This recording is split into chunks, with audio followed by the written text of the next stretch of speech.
Today we have a crazy story of revenge on someone's own family. We'll get into that in a bit, but first, what happened when I chose a wrong business partner? I've always fancied the idea of buying and selling right from a young age. Thankfully, I came from a home where both of my parents were business tycoons, successful ones at that. So for me, it was easy to learn from the best. Quite early, I knew my childhood friend and I would do great things together. This friend was special to me. Let's call his name Young M. Young M is a short form of Young Money, a name he bagged while we were in high school due to his business mindset and strategies. Young M was my friend and what people now call a partner in crime. We grew up and had our best days together, learned together, traveled together, and went to college at the same time. And when it was time for us to make business decisions, we made business decisions together. We both have always wanted something to do with real estate, so it was easy for us to delve into real estate after college. I chose that part with my best friend because I knew he would be great motivation to me, and I believed we could always push each other to do better.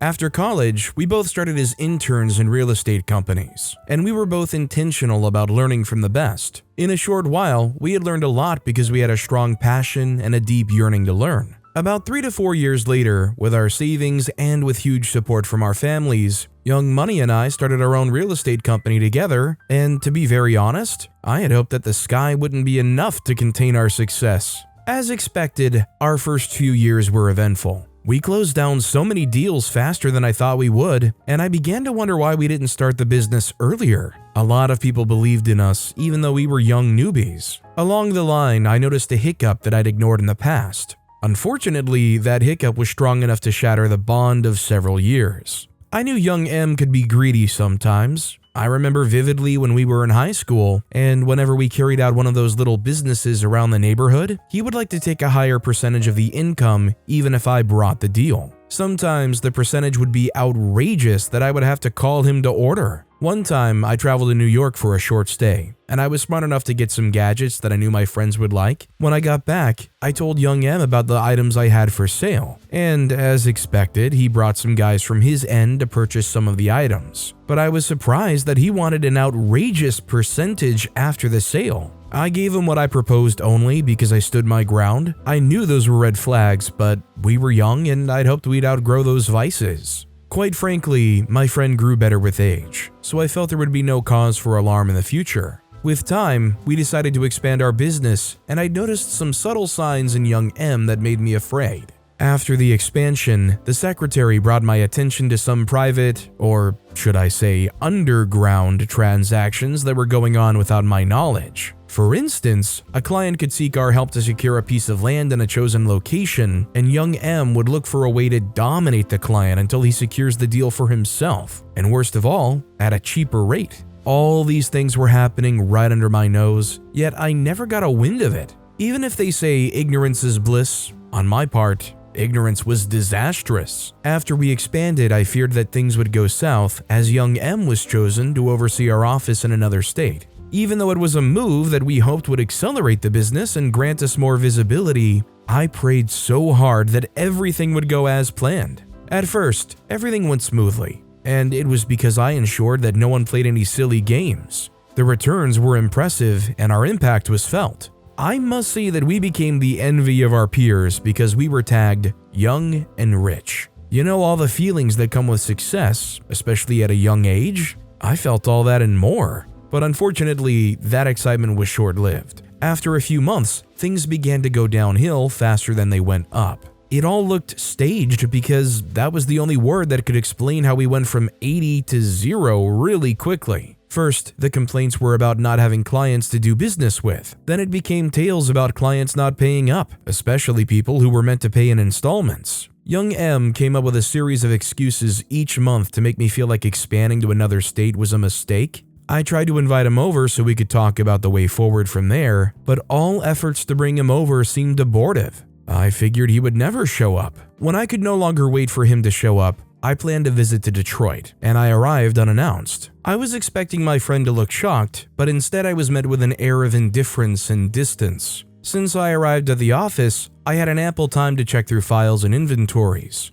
Even before I could ascertain that something strange was going on, I was shocked to see how many walk-in clients flooded the office space. Some were even grateful to Young M for the success of their previous transactions. At that moment, I had words, but I was unable to spew them out. Still in that state of confusion, I drove to the 20 acres of land we had acquired in the suburb with our hard-earned money, and I was stunned to see that 1/3 of it had been sold off. Sold off without any accountability. First of all, it was difficult for me to breathe at that point, but I managed to get back to the office in Detroit. I couldn't spare myself any patience at all, so I decided to drag young M out when I got sight of him. Unfortunately, he couldn't provide any substantial explanation as to why the funds couldn't be accounted for. All he kept saying was that most of the clients were yet to pay up, but the last time I checked, we didn't agree on any installment payment or any mortgage plan. How come all those excuses kept springing up? I knew there were a lot of skeletons in young M's closet, but I needed to be calm if I were to fish them out. I left Detroit with a broken heart.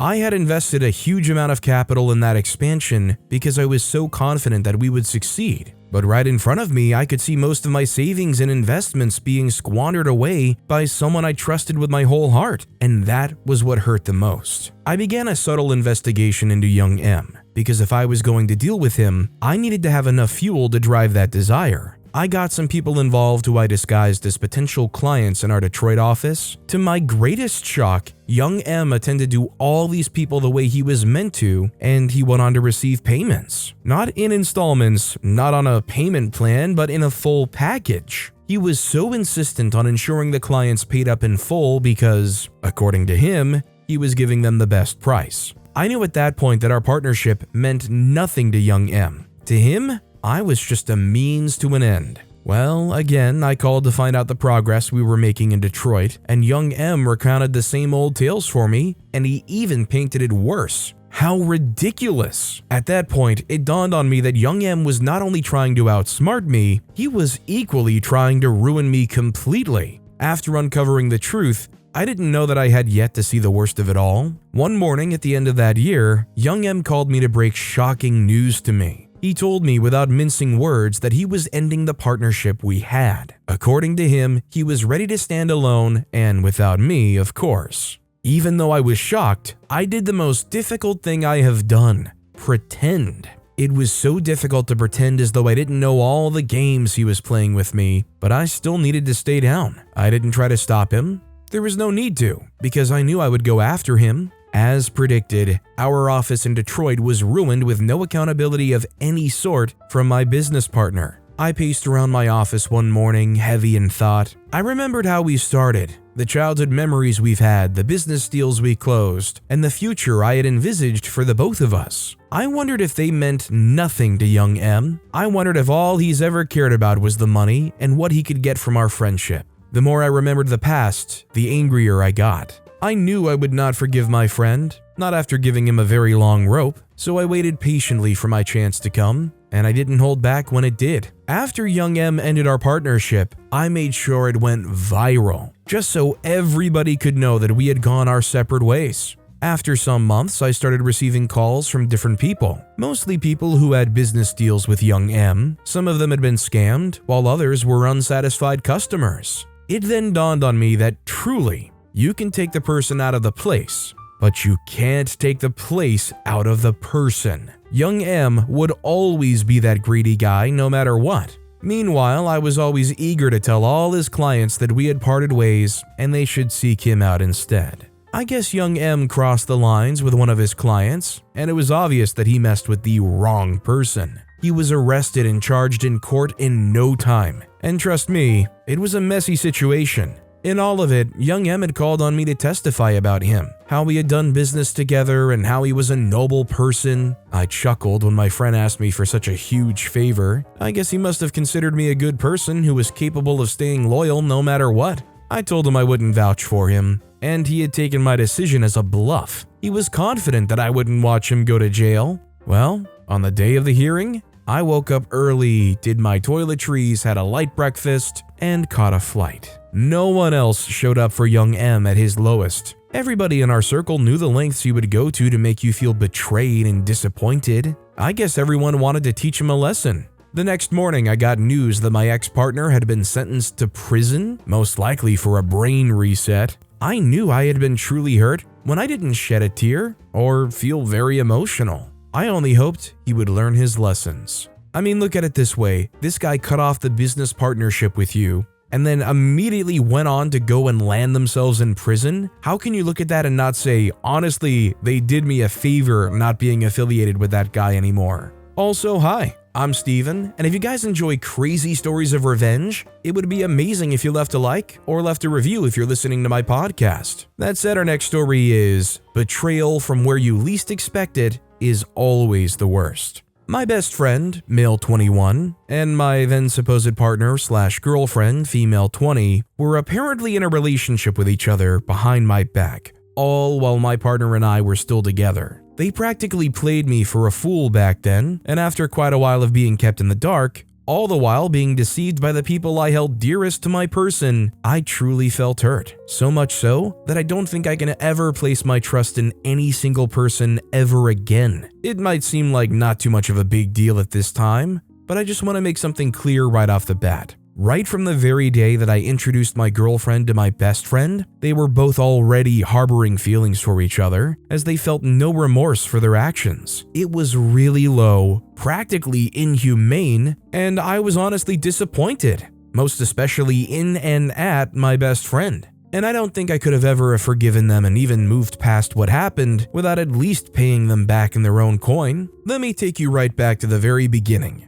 to give you the general overview of how each of us came to know each other and how I came about to be the third wheel in my very own relationship. As for my best friend, let's call him Gary, and my girlfriend June, Gary and I had been friends for as long as my memory serves me. To me, he's been the one friend that's always been there for me through thick and thin. Quite literally. I had quite a weak constitution, and this was due to congenital illness I was diagnosed with when I was just 9. After I had undergone treatments, I realized that quite literally every single friend that I had chosen to distance themselves from me and all. And I know for a fact that this was due to the nature of my illness, or the preconceived idea of the nature of my illness. The one person that was there for me, asides my family, was my friend Gary. He genuinely helped me through recovery, as he was quite understanding, and even though he didn't know at the time that the illness I had was one that wasn't transmittable through normal mans, he still decided to be there for me, and for that I truly appreciated him, and just like that, he had become someone indispensable to me. We went through middle school together, where neither one of us had any other friend or partner besides ourselves, and then straight down to high school, where things were truly starting to get real in the generality of our lives. Things were really going well for the both of us, as I had no other worry in the world whatsoever. This was majorly because I had Gary with me, and I just felt like together, the both of us could challenge or take on any obstacle head on, as long as we were both together. Back in high school, we both were often regarded as brothers, as we were always together. We offered the same courses, we looked almost alike, we enjoyed doing the same things, the same academic and extracurricular activities and all. Then, all of a sudden, there was a new kid in our school. There wasn't anything particularly special about this new kid. As Gary once said, the only thing he found appealing, or even remotely do, was the fact that the new kid was a female, and she was just around our age with, according to him, average enough features. Me, on the other hand, I found her quite aesthetically appealing. She was definitely gorgeous, I'll tell you that. There were no flaws in her from what I could see. She spoke perfectly and fluently, she walked majestically, and last but not the least, she had the perfect body, one that I admittedly have a thing for. She had quite literally everything I was looking for in a woman, and more I suppose, but I only found this out after I'd gotten to know her later on. Gary was, or rather had already shown his lack of interest in having anything to do with her and all, but I didn't, and I took it upon myself to get to introduce myself, and also to propose for the both of us to get to know each other. And this had seemed like quite the audacious task, but I was motivated properly by Gary, as he was actually willing to help me out by being my wingman in all of these. But I was keen on doing things by myself and all, and so he just watched from quite a distance when I was approaching her. She had a heavenly smile, I'll tell you that,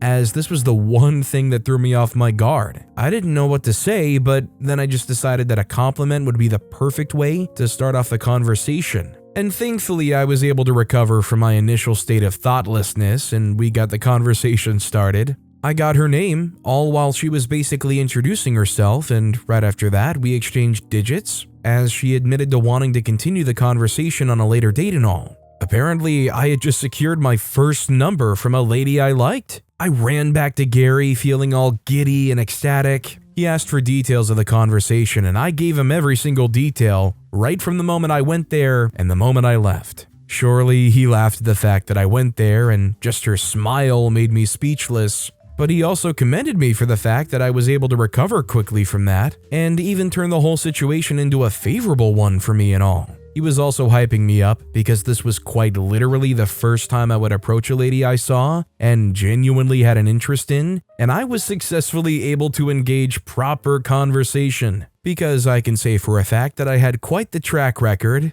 one I'm not proud of. But this was finally a way for me to redeem myself, and I was glad. The conversation continued between myself and June. We talked nights on end and in school after almost every class. We went home together sometimes, but on other times I usually headed home with Gary. Things were really and honestly great between us, even though this was just the both of us talking and all. Then I decided and thought that the time was right for me to introduce June and Gary to one another. But this proved to be a problem, one because Gary had initially expressed his earlier lack of interest in her. So I was still skeptical as to whether or not he was still maintaining that stand, and secondly, because his schedule had apparently taken a turn for the worse as of late, and I was suspecting that this was just due to the fact that we hadn't been hanging out as often as we used to, and I honestly didn't fault him on this, because I felt like I was the one to blame for this. So I tried to make it up and things up with him. I already told him about the day I wanted them to formally meet,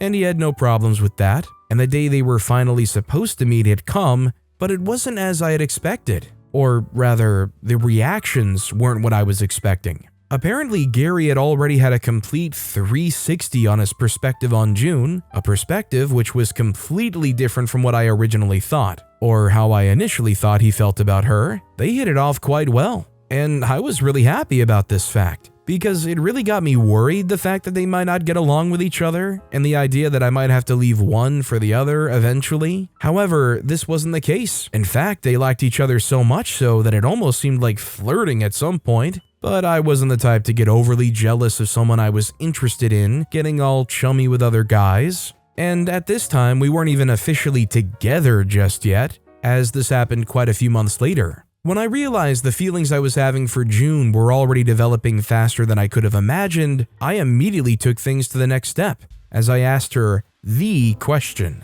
And to no surprise, right then and there, she said yes to my proposal of myself and her officially becoming partners. Things between the both of us were really good, and the fact that she got along really well with Gary made it seem like my life was all the more complete and worry-free. Little did I know that the worst thing to have happened to me in my life was yet to come, second only to the treatment of my illness a few years back. Throughout the entire time I was with June, we got along in pretty much every aspect or area of our relationship. But there was a particular place she put a limiter on, which was in the area of intimacy. Particularly sex. She always tried to tell me every single time we got intimate with each other, kisses and the likes, that she didn't want to be physically intimate until she was wed, and she also felt like this was a criterion which had to be met by the guy she was eventually going to get married to, as she also said she wanted that night to truly be her special night. And even after countless times of trying to change her mind, she remained strong in her decision,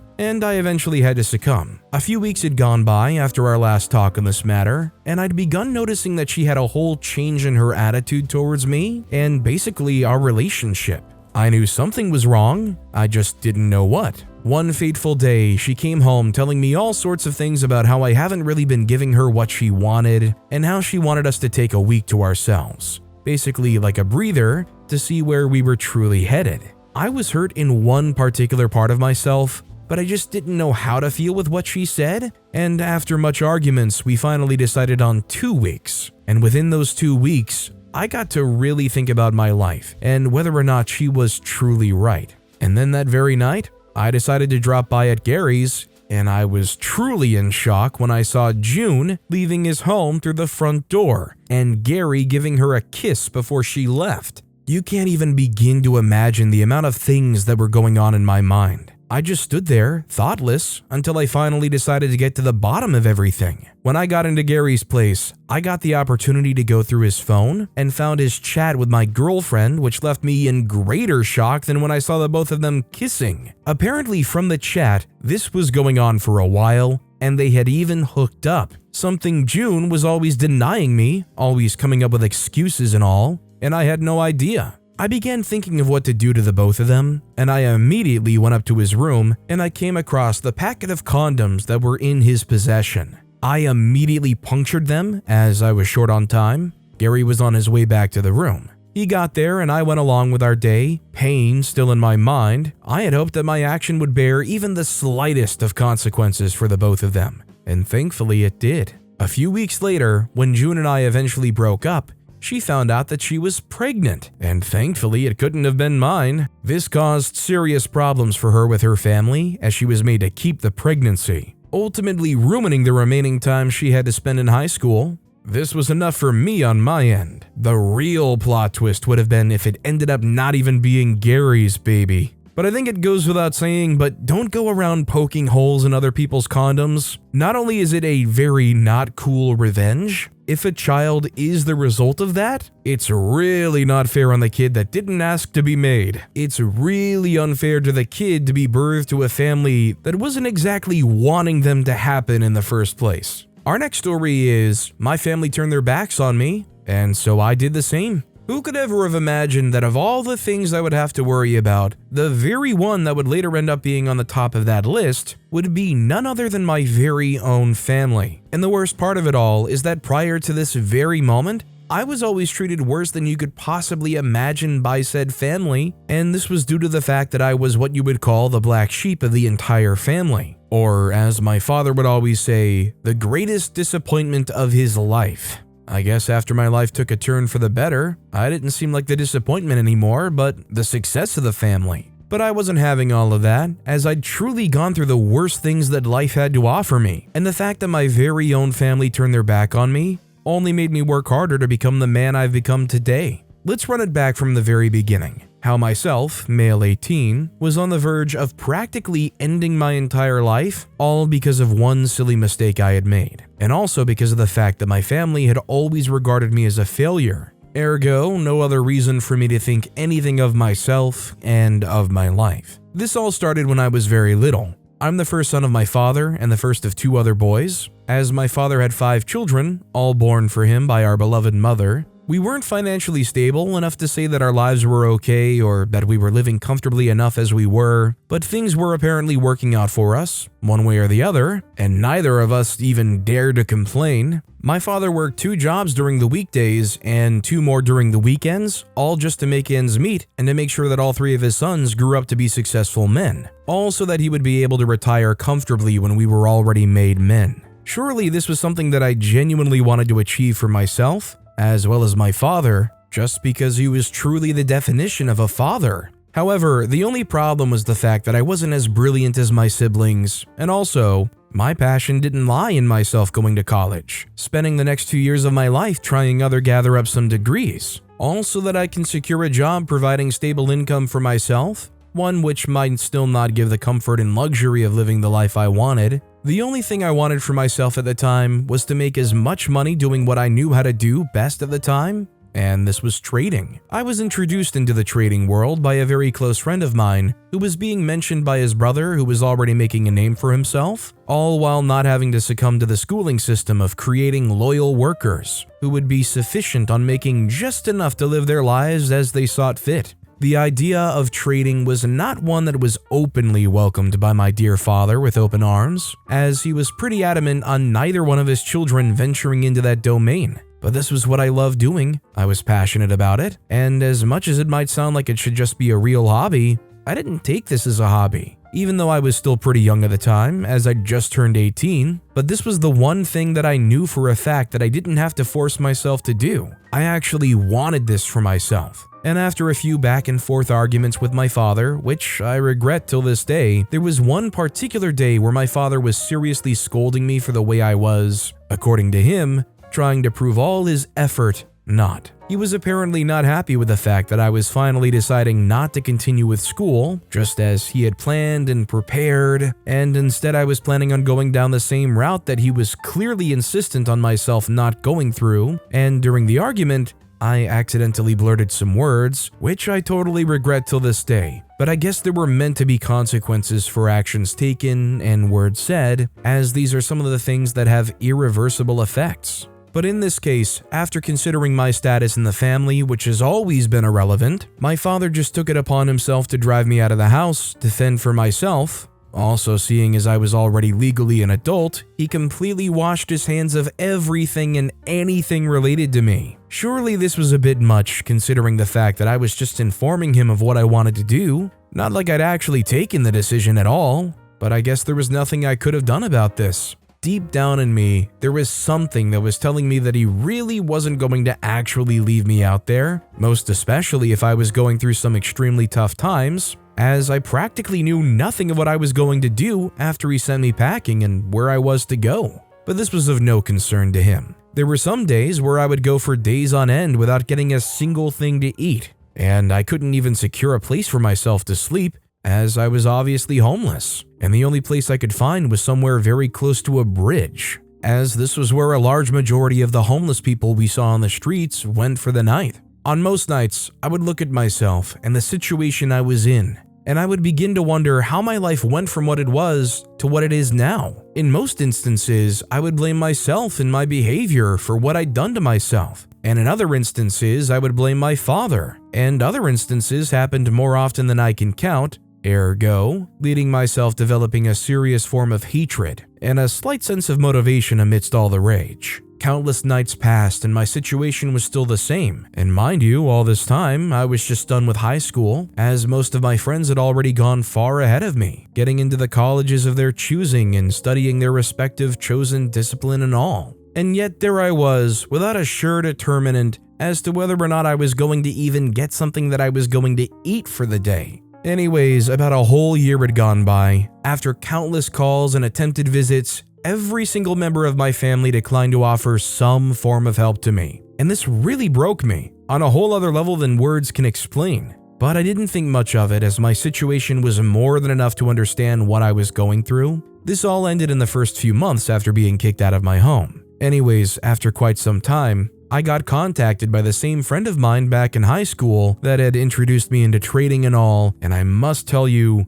he was really well made, as he was a completely different person. He told me that he had no choice but to go to college and at least get his certificate, as his parents didn't want him to miss out on the educational experience. Even though he was already making more than enough money to take care of his parents for the remainder of their lives and all, I was genuinely shocked to hear that he still had to go to college, even though his parents were okay with the fact that he was probably not going to use what he had gotten from college and all. However, he was even all the more shocked to see me on the streets of all places, as he once commended me for having one of the sharpest and financially oriented minds he had ever seen. He then decided that that day was going to be the last day I would spend on the street. He didn't even try to get to know the reason for my being there and all, as the only thing he wanted at the time was just to take me away from that environment. We went straight to a restaurant first off, because I was obviously malnourished and he could most definitely tell, after which we stopped by at a store, where he told me to discard all of the clothes in my possession and immediately get me some new pairs of everything I would need. He also stopped by to get me some gadgets he proposed I would need, all of which I am eternally grateful to him for. The following week, after he'd gotten me all settled down in the guest room in his home, we finally got down to business, as he began giving me some refresher courses on the basics of trading, because my mind was apparently stale after not being in the game for quite a while, and honestly, it didn't take me as much time as either myself or my friend had thought. And I can proudly say that just after a month of getting myself in order, extensive research, and dedication, I was finally given my first account to trade with, and I was successful in turning the account over. And just like that, my journey to building myself had begun. Within the time period of 5 months and a week, I was quite literally a shadow of my former self, as I'd already made more than enough money to get a house for myself with all of my hard work. My friend was truly proud of me, and till this day, he is the one person that I know for a fact has my 100% respect and trust. And even after all of these, he had never once asked for anything in return, as he just did all that because he said he knew for a fact that I was that good of a person, and that if the roles were reversed, I would do the same for him, which is true. Anyways, after almost 2 years of getting sent out of my family's home and life, I finally got the first contact in years from them, and the message was from my father, who had apparently heard from a friend of his, who heard from a friend of his that I was already someone, that I was no longer the person they knew. And then he invited me back home, as he said that everyone at home had missed me, and that everything that had happened was all just a test to make me into a better person, ergo shaping me into becoming the person I was. This all just sounded meaningless, as I wasn't buying anything that he had to say. It was later that I found out that the only reason he contacted me was due to the fact that he was already swimming in massive amounts of debt, and he too was on the verge of losing everything he owned. Surely I could have solved his problem at the time, but I think opting for revenge was the best thing I could have done at the time, as I immediately cut off all contact with him and every member of my family. I also got a restraining order against every single member of my family as a precaution, just in case they were thinking of coming to find me in person. This was just payback for what I went through, and it was more than enough for me. Is it honestly even payback to cut off and honestly get a restraining order on the people who not only didn't help you out, but turned their backs on you and kicked you to the curb and not even give you a chance to save yourself from being homeless? That's not revenge, that's just the right thing to do. Forget all those people, they're not family. But with that being said, that's all the time we have for today. Now, if you want to hear another absolutely crazy revenge story, check out that video on the left. Or if you missed my latest video, check out that video on the right. That said, I'll see you all next time with some more stories.